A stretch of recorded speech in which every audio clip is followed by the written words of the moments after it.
All right, we have another Lexus unit we're about to do a lost key replacement for.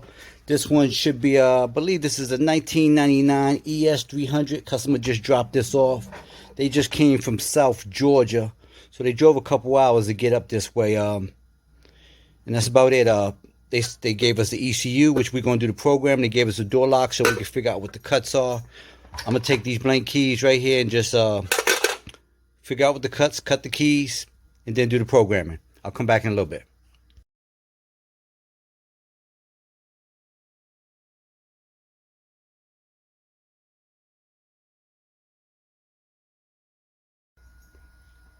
All right, this puppy's done. About to call the customer. He went somewhere to eat. Call him, tell him this is done. As you see, nice freshly cut keys. This is the long key, by the way. This particular vehicle can use the long or the short. You definitely got to know what you're doing with these cars. If you cut the short key and that customer puts it in ignition, it will get stuck because you can't push it in and turn it out. I mean, to take it out. But anyway, those of you that think this is the key code, that ain't it.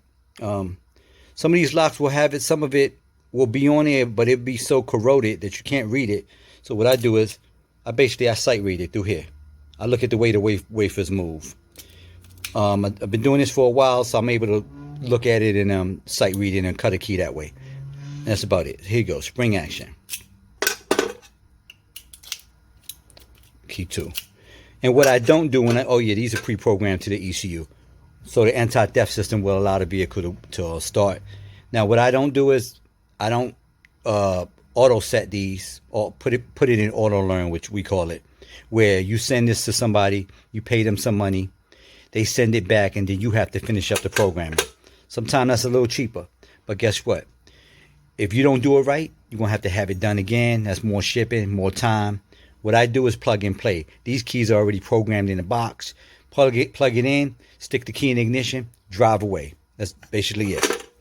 I don't feel that you should have to pay somebody and then you, the end user, have to end up finishing the programming. Here you go. Let me see what key data this is. All right, this looks like, yep, this is key number 2. So the last one should end in, yep, 07. This is going to be key number 1. That's it. So if you need my help, give me a call. I'll tell you what I need. I'll go to the website, www.acmlocksmithgroup.com. Yeah, baby, this is done. Another happy customer. Thank y'all for watching.